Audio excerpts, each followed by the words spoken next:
poner que puse para grabar, así comenzamos el punto uno del objeto y método de la ciencia económica. En nuestra plataforma del campus, bien, tenemos, aquí voy a compartir,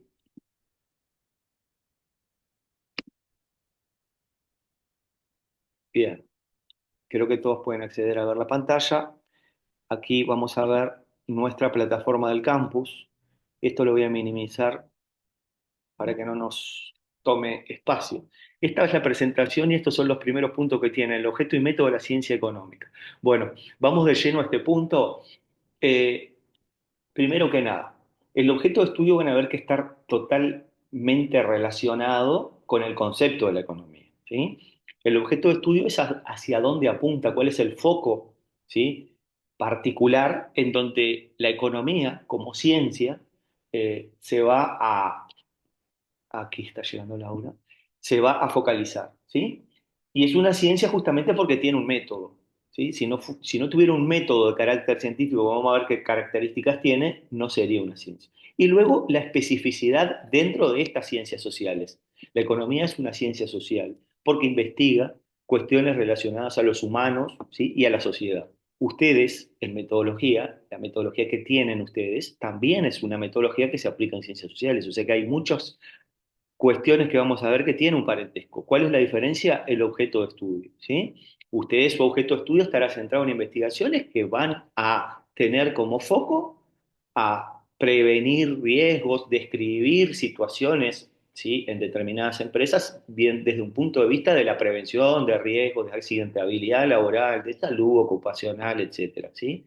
Bueno, acá en economía, nuestro objeto de estudio no va a estar centrado en estas temáticas, sino que va a tener que ver con otro objeto de estudio que vamos a ver cuál es. Y entonces van a entender por qué, es lo que yo les comenté en la primera clase de presentación, y lo tienen en el programa La Fundamentación del porqué de la importancia de la economía en todas las áreas. Les comenté que si estudian recursos humanos, tiene economía, si estudian asistente social tiene economía, si estudian derecho tiene economía, si estudian agronomía, ni hablemos que tiene mucha economía. Está en todas las carreras, a veces muy introductorio y bajado a tierra con ciertos puntos para la disciplina en la cual estuvieran estudiando. Y acá, ustedes como ingenieros tecnológicos en seguridad industrial, la industria es ni hablar que tiene es elemental en el sistema económico, ¿sí? Entonces, por eso vamos a ver cuestiones, por eso tenemos economía. Vamos a ver algunas cuestiones básicas y en el segundo semestre vamos a ver cuestiones prácticas que atañen a la función del prevencionista, como presupuestar, ¿sí? Hacer un mejor presupuesto para una empresa. ¿Cómo funcionan las empresas? Tengo que saber antes de presupuestarle. Tengo que saber cómo va a cotizar el dólar, si tengo que comprar elementos de protección personal desde el exterior, saber tomar decisiones con respecto al dólar, las políticas macroeconómicas, cómo impactan en esas industrias que yo estoy trabajando. Todas esas cosas van a venir mucho más adelante. Para eso necesitamos ver todo esto que vamos a ir viendo durante este semestre.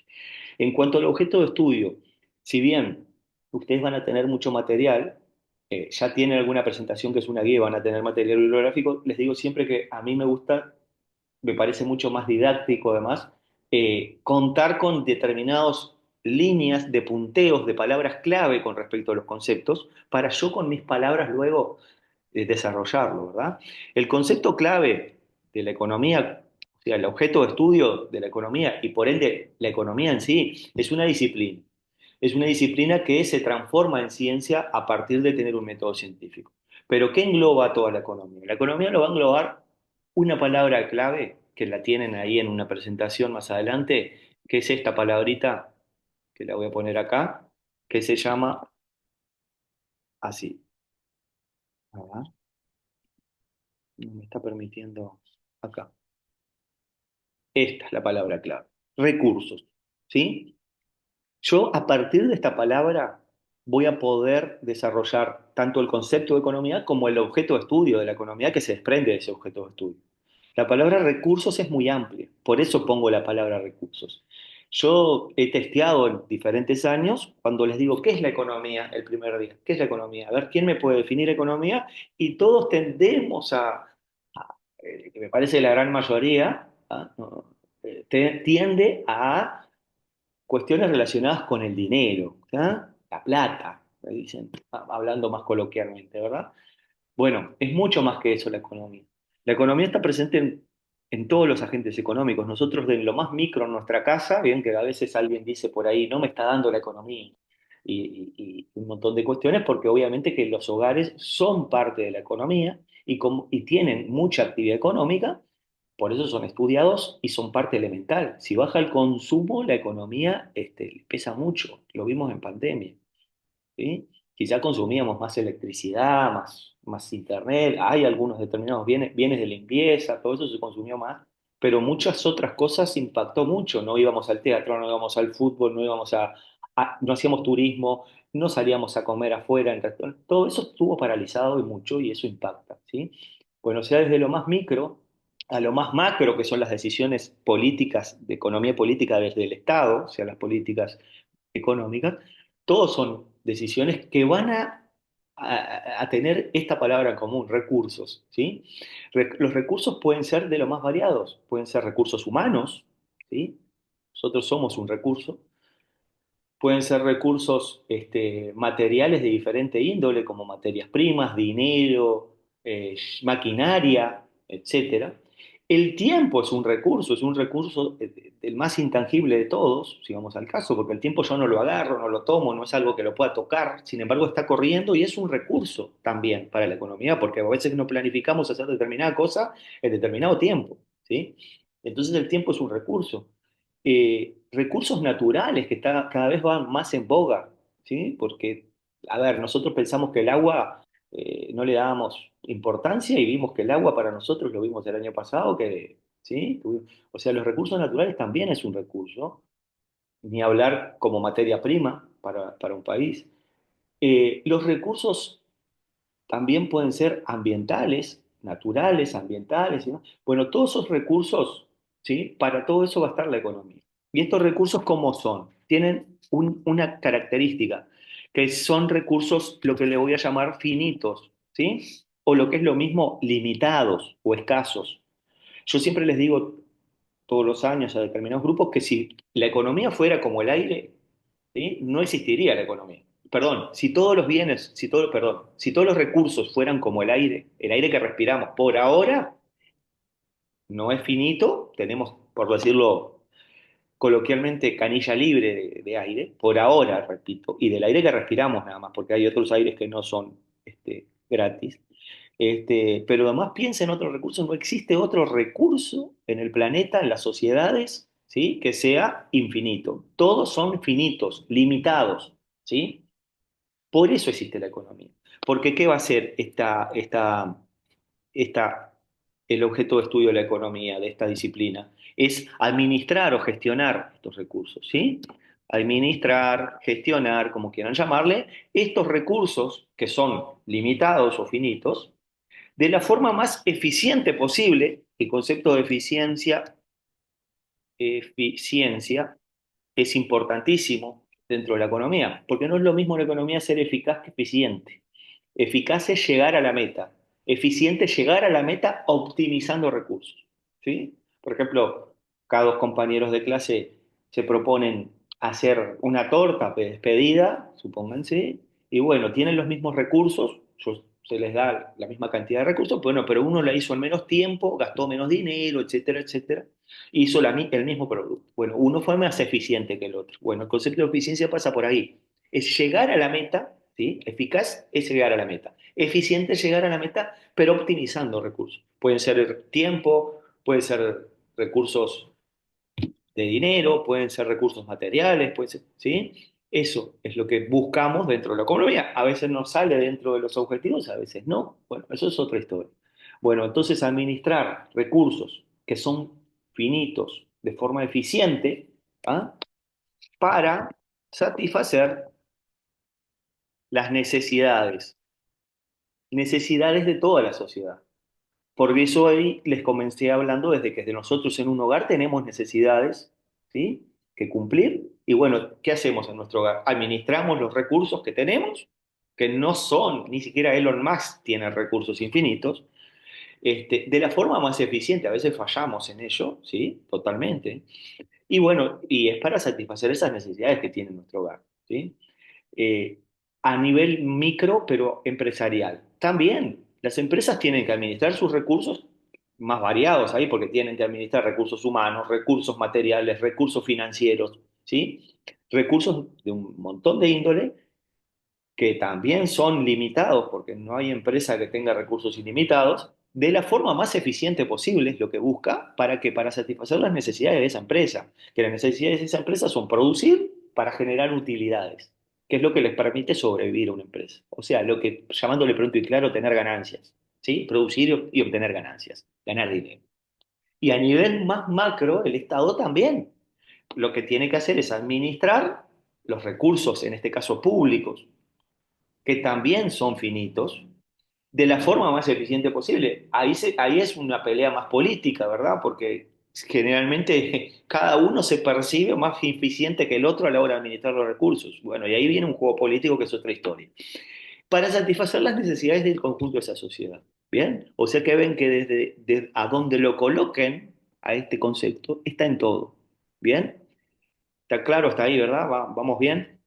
Este, bueno, o sea que ustedes lo bajan a esto, este objeto de estudio o concepto de economía, y es aplicable, como les digo, desde lo más micro, que es una casa, aunque sea de una persona sola, hasta lo más macro, que es el Estado, y es aplicable a todo. ¿Eh? Nosotros aquí después vamos a ver cuestiones más específicas en distintas áreas. Muy bien, esto sería como el objeto de estudio o concepto de economía. Pero ¿qué habíamos comenzado también diciendo? Que la economía también tiene un cierto carácter científico, ¿sí? Es una ciencia, ¿sí? ¿Toda la vida fue una ciencia? No.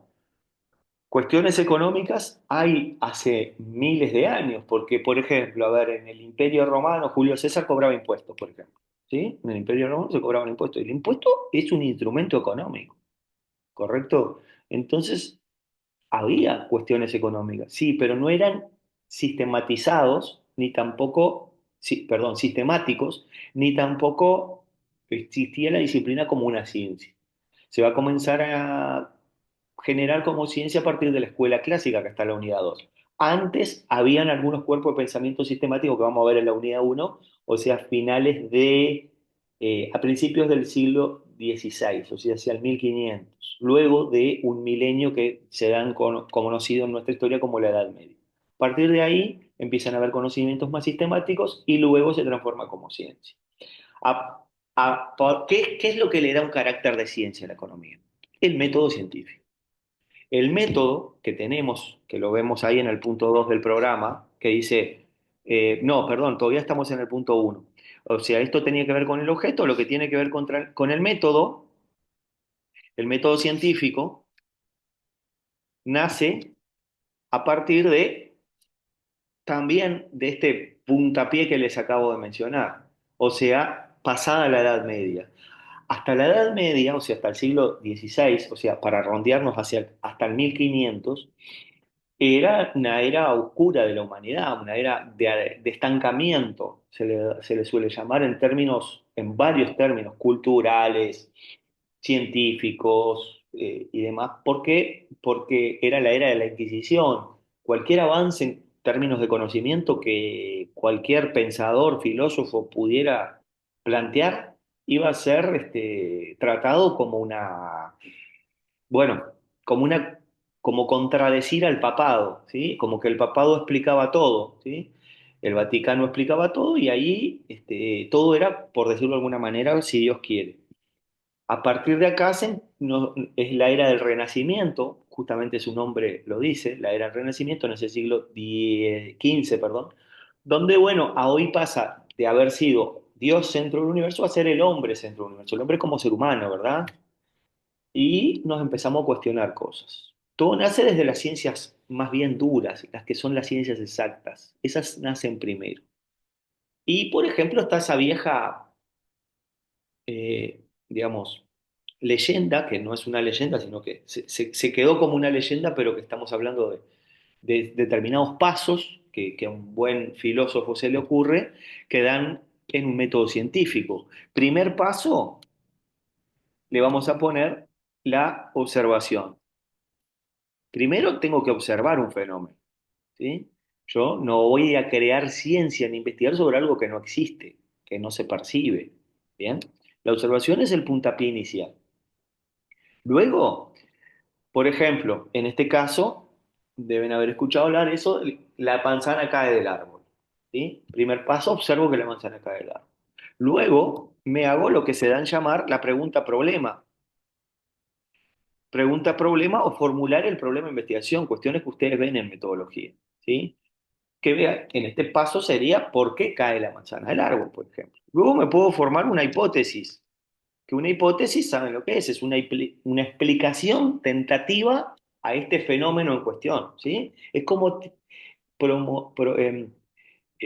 formular un enunciado donde esté explicando este fenómeno, esta pregunta-problema, ¿sí?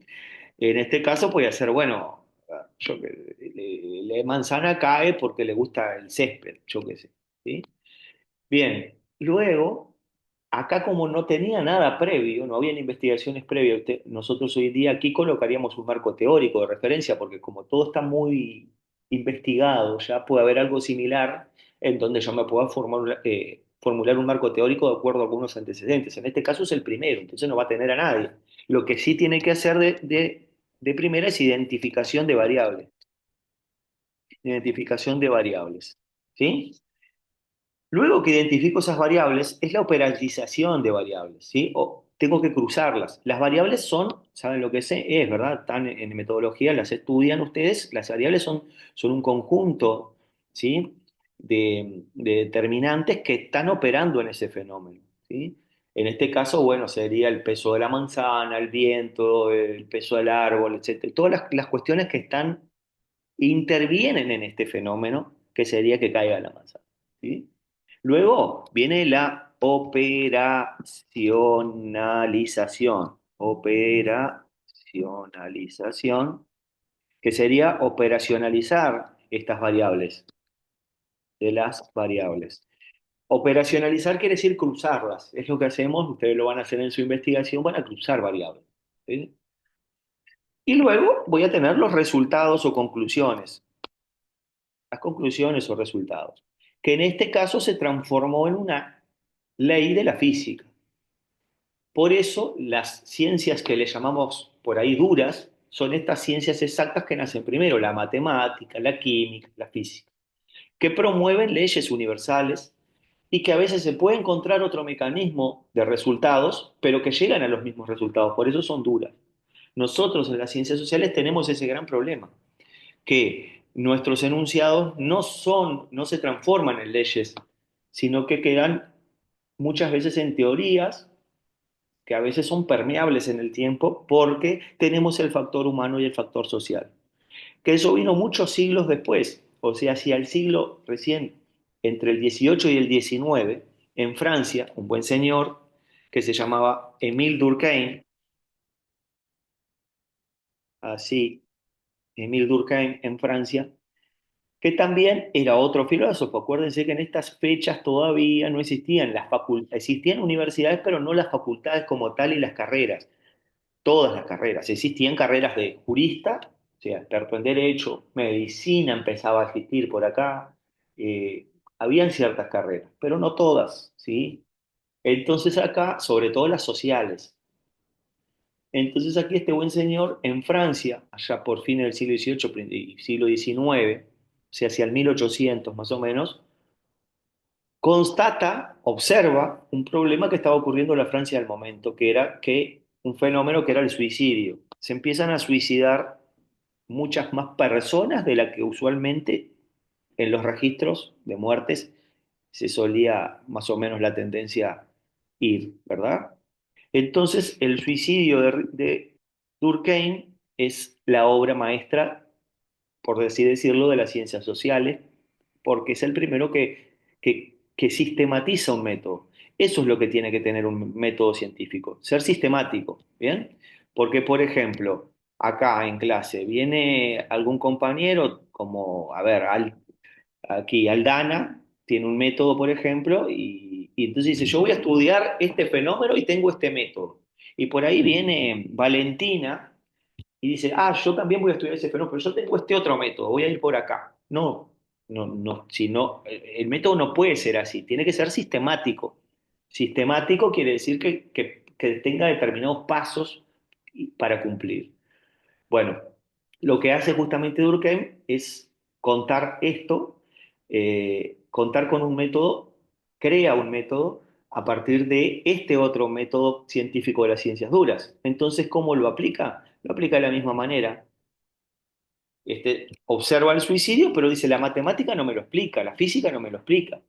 Acá hay un factor humano que es el que incide en esto. O sea que cada vez que vamos a hablar de cuestiones sociales, humanas, ahí voy a aplicar este nuevo método científico basado en el anterior. También hace los mismos pasos. Observación. Observa que en los registros se están suicidando más personas de lo normal. ¿Tá? Tenemos 10 minutos más. Yo lo voy a... Hoy tengo que irme con otro grupo. Este, quizá esta clase de hoy quede un poco corta, pero es muy introductoria. Y yo les voy a colgar clases asincrónicas que continúan lo que estamos viendo hoy. ¿Correcto? O sea que a partir de aquí, los demás puntos y ejemplos prácticos, ¿sí?, de cómo se aplicó este método y de los dilemas que tenemos en el método científico, los van a tener en videos asincrónicos hasta la próxima clase sincrónica, perdón. ¿Tá? Si tienen dudas, siempre voy a abrir foros de las clases. Y para otra vez, siempre voy a colocar en los avisos, todo como vengo colocando, ¿sí? Por las dudas les aviso que en los avisos estará todo. Y voy a tratar de colocarlo en dos lados, porque a veces capaz que no les aparece visible en los temas, las reuniones y demás, pero siempre en avisos estará todo y dónde va a estar colocado. Bien, entonces, ¿qué hace Durkheim? Toma primero los mismos pasos. Primero, observación. Se observa un fenómeno social que está ocurriendo, en este caso con una temática netamente social y humana, que es el suicidio. Como dije anteriormente, las ciencias duras no me lo explican. La matemática me hace contabilizar los registros, pero nada más. No me explica, no me describe el problema. Entonces se hace una pregunta problema. ¿Por qué se está suicidando las personas en esta Francia actual? Puede tener una hipótesis, que la hipótesis puede ser, bueno, qué sé yo, la gente se suicida porque quiere irse a Alemania y que están en mejores condiciones y no pueden irse, qué sé yo. Puede ser uno, ¿ah? No importa. Y acá en la identificación de variables hay un detalle no menor, que cuando pasamos a las ciencias sociales, en esta identificación de variables, tengo que identificar las variables sociodemográficas. Las voy a poner con su sigla, variables sociodemográficas, que ustedes van a trabajar también en metodología, que son todas aquellas variables que describen a mi población. ¿Sí? ¿Cuáles son ejemplos de esas variables sociodemográficas? Una de las principales, sexo, hombres, mujeres, porque evidentemente capaz que muchas veces saben ustedes que estos problemas pueden estar radicados más en un sexo que en otro, de hecho así lo es. ¿Sí? Sexo es una variable nominal, porque le da un nombre, la nomina. Edad, también es elemental que yo tenga una muestra representativa de la edad que tienen esas personas, porque quizá el problema está puntualmente en una franja etaria y hay otros que no. Entonces yo tengo que conocerlo. Edad. Esta es una variable, lo que se llama ordinal, porque me ordena las edades, desde más chicos a más grandes. Y ahí las puedo segmentar, en vez de poner todos los que tienen un año, los que tienen 2 años, los que tienen 15. No, puedo poner primera infancia de 0 a 5, después la segunda tramo de infancia de 6 a 11, después los adultos, y así sucesivamente en tramos etarios. ¿Bien? Luego otra que es nominal, que es muy importante, el lugar de residencia para este fenómeno es muy importante, porque quizá puedan estar algunos casos más en unos lugares que en otros. Bueno, hay otras variables sociodemográficas, estas son las principales, quizá para en este caso. Y luego, ¿con qué las tengo que cruzar? Otras variables que pueden estar en este fenómeno, que pueden ser nivel de ingresos, en este caso, u otras variables, si tiene trabajo o no tiene trabajo, a dónde trabaja, estado civil, religión, ¿sí? Porque a veces es un tema religioso, puede ser. O sea, tengo que cruzarlas con otras variables y luego las operacionalizo, cruzo esas variables y puedo llegar a determinados resultados que pueden ser que el problema del suicidio está dado en determinado lugar, que son más hombres que mujeres, que porque no tienen trabajo, no pueden y que son básicamente católicos y no protestantes, por ejemplo, en términos religiosos. ¿Ah? ¿Me explico? O sea, al cruzar esos datos yo puedo obtener resultados que me describen un problema, me explican un problema. Depende del enfoque que yo lo tenga. Si es netamente descriptivo, yo describo dónde está el fenómeno y el problema. Si es explicativo, yo trato de explicar por qué está pasando esto, ¿sí? Hay otros tipos de investigaciones, las predictivas, que son hacia futuro, qué entiendo que va a pasar de acuerdo a los antecedentes, ¿sí? Hay un montón de ópticas para investigar, pero tienen que sí o sí tener este grado de sistematización, pasos, ¿sí? Respetar ciertos pasos, ¿sí? Ser un método sistemático, estructurado, porque tiene una estructura comprobable, ¿sí? Yo pude comprobarlo y tengo cómo demostrar estos resultados. Si no, no es ciencia, ¿sí? Tengo que sí o sí tener este tipo de pasos, ser estrictamente apegado a este método a la hora de conjugar esas variables que sean representativas. Por ejemplo, ¿qué quiere decir? Que tengo una muestra representativa y que además represente a esa población. ¿Qué quiere decir? Por ejemplo, si yo sé, vamos a suponer que lo investigo, y son 51% de hombres y 51 de hombres, perdón, de mujeres y 49% de hombres, yo en mi muestra no puedo tener muchos más hombres que mujeres, ¿sí? En la edad también, no sobre representar un tramo etario y tener a nadie o casi nadie en otros tramos, ¿sí? Porque eso estaría sesgando, ¿sí? Tengo que ser muy cuidadoso en ese rigor científico, ¿correcto? Bien, aquí es como cuando nacen las ciencias sociales. ¿En qué se van a ir especificando después la economía dentro de las ciencias sociales? Bueno, se va a separar de las demás y cada una encontrará su, como se le digo yo, su nicho de mercado, por ejemplo. Una de las primeras es esta, la sociología, que bueno, va a investigar problemas cuyo objeto de estudio tenga que ver con el relacionamiento en conjunto de esas sociedades y algunos problemas sociales, ¿sí? No va a ir desde el punto de vista individual, sino el colectivo, ¿sí? Por ejemplo, cuestiones de criminología, cuestiones de educación, cuestiones de convivencia social, para todo eso está la sociología, ¿bien? Desde el punto de vista más individual está la psicología, o sea, la psicología y la sociología investigan dentro de los humanos problemáticas similares de comportamiento, nada más que la sociología lo hace desde un punto de vista más general, colectivo, y la psicología el comportamiento humano más individual. Bien, cuestiones tales como las de la sociedad que tienen que ver con la, la ciencia política, cuyo objeto de estudio va a ser instituciones políticas y actores. O sea, partidos políticos, producción parlamentaria, políticas públicas, etcétera, va a ser parte de la ciencia política. ¿Bien? Cuestiones humanas, pero hacia atrás va a ser la antropología. ¿Por qué la antropología es importante? Porque muchas cosas que pasan en el presente tienen su explicación en el pasado, o cosas que pueden pasar en el futuro también tienen explicación en el pasado. Entonces la antropología también tiene mucha importancia. Y también nace la economía, que es donde estamos nosotros. También tiene que ver con cuestiones sociales y humanas, pero como vimos recién hace un rato, que tengan que ver con los recursos. Cada vez que hable de recursos, bueno, no va a ser para la sociología, no va a ser para la psicología, no va a ser... A veces hay, como vemos hoy, estudios interdisciplinares. A veces vemos cuestiones relacionadas a la educación. Hay una obra que tuve, el rector de la universidad, tuve la oportunidad de estudiar ese libro, una materia, Economía de la Educación, que es cuando el gasto importa. Y bueno, y ahí hay economía, hay sociología, hay ciencia política, a veces hay transdisciplina y podemos unir fuerzas entre distintas disciplinas. No quiere decir que yo no me pueda ver con un sociólogo y no podamos construir un trabajo. Cada uno tiene su aporte desde el objeto de estudio que nos incluye. ¿Bien? Bueno, gente, antes de que se me termine el tiempo, quería, bueno, agradecerles por esta instancia hoy introductoria que me parecía fundamental. Vamos a tratar de institucionalizar, como les dije, un encuentro sincrónico por semana. Por ahora queda para los lunes. Quizá pueda planificar para el sábado algún otro. Y les aviso en el correr de la semana las clases asincrónicas que van a tener colgadas, que continúan esto, donde vamos a ver profundamente la especificidad y los problemas que tengo en las ciencias sociales con respecto eh,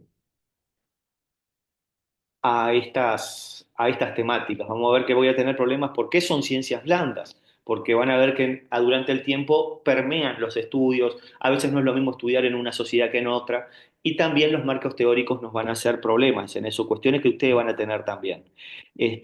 Bueno, este, antes de que se corte la transmisión, agradecerles nuevamente y los mantengo al tanto en avisos, como siempre, del material incluido y de las clases sincrónicas que continúan con esas problemáticas que les acabo de mencionar. ¿Sí?